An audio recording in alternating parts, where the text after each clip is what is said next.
1001 شب اهواز. من نه مجریم نه دوست دارم مجری باشم، تا خب من اینجا برای ضبط برنامه اومدم و بنا به سری دلایلی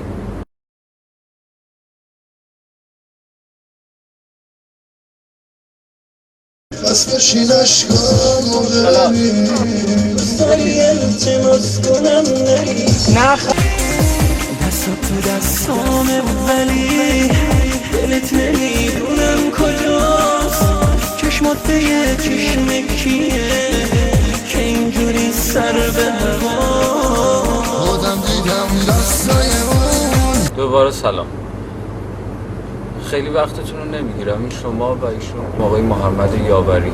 چطوری محمد جان؟ یه سلام کوچولو به طرفدارا و بیننده ها بکن تا من به قول هنرمند پوستتو بکنم. به نام خدا، خسته نباشی. محمد یاوری. چرا خواننده شدی؟ قبلا راننده بود. چرا همون راننده نموندی؟ حال نمیداد. یعنی فقط به خاطر حالشه؟ نه، به خاطر فالش هم هست. به خاطر فالش هم هست. فالت خوب در اومد یا نه؟ آره، خدا وکیل، خدا کمک کرد خوب داره. اگه بخوای فالت که خوب در اومده رو، همون فال قشنگه رو برای ما تو یه بیت شعر بخونی چی میگی؟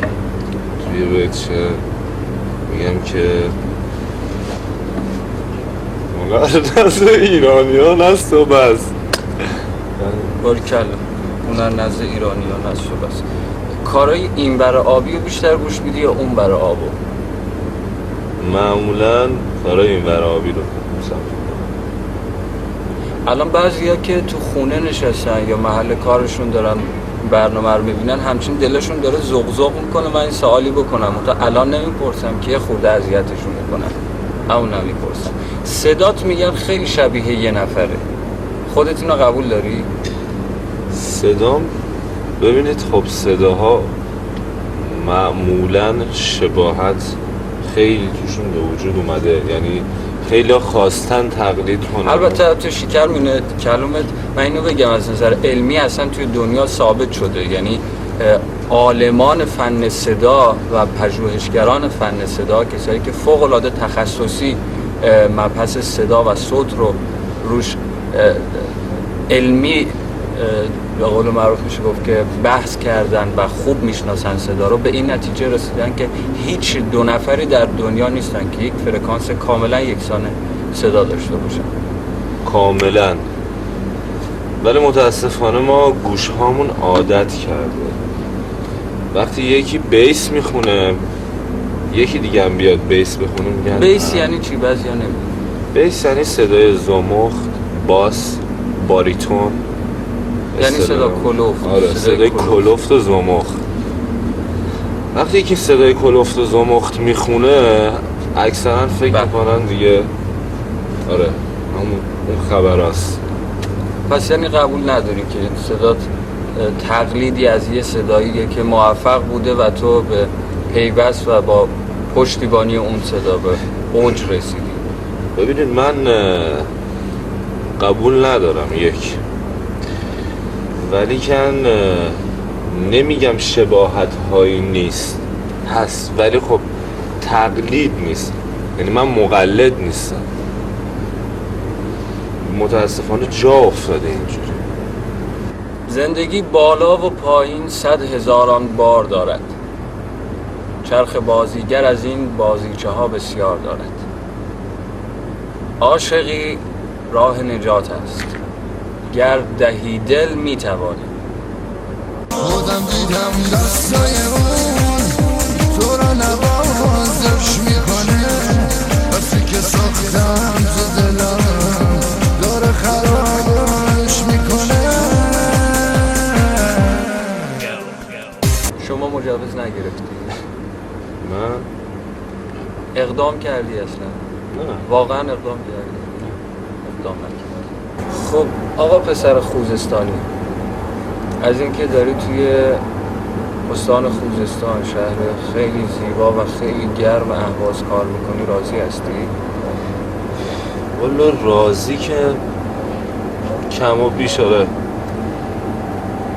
به نظرت اگر توی تهران بودی یا توی شهری بزرگتر با امکانات بیشتر دنبال همچین چیزی هستی اصلا؟ یعنی یک کوچ از خوزستان به تهران یا به چه میدونم امارات، اروپا؟ والا کوچ که نمیشه گفت، چون من تهران نشین هستم. یعنی همچین بری یا؟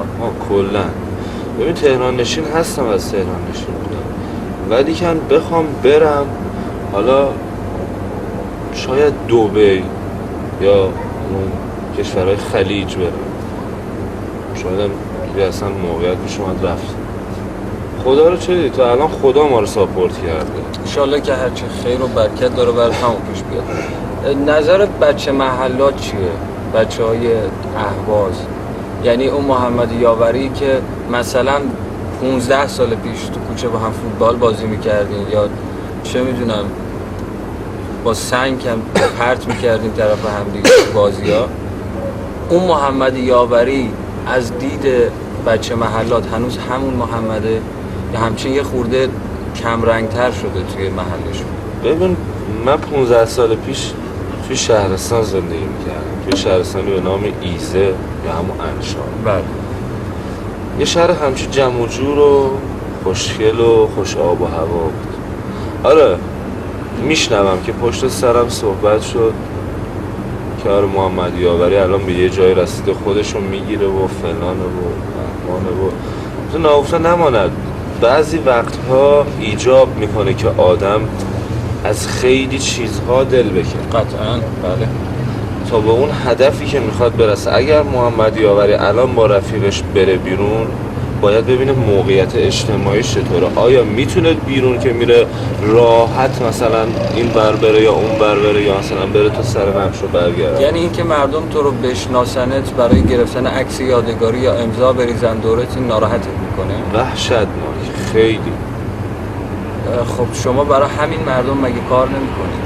ببین من برای این مردم کار میکنم، ولی دوست دارم مردم منو از خودشون بدونن، یعنی فکر کنن آقا اصلا محمد خب اگه از خودشون نمیدونستن که قربت برم دور و برت نمیومد. ببین نه اشتباه نکن حامد جان، ببین اونا منو از خودشون میدونن ولی این صدای تک دور نمیذاره. یعنی اینکه مردم بریزن دور و برت بخوان ازت عکس یادگاری و امضا و این حرفا داشته باشن، یعنی بخوان احساسی که نسبت به تو دارن رو ساپورت بکنی، ریاکشن براشون داشته باشی، این تو رو ناراحتت میکنه؟ مزاحمت ایجاد میکنه برات؟ ببینید آدم بدش نمیاد که مثلا طرفدارش دور و برش بیاد. من اگر میگم دوست ندارم کسی حالا بحث عکس و امضا، به خاطر اینکه متاسفانه مشکلاتی توی اجراها برام پیش اومده، حتی توی بیرون.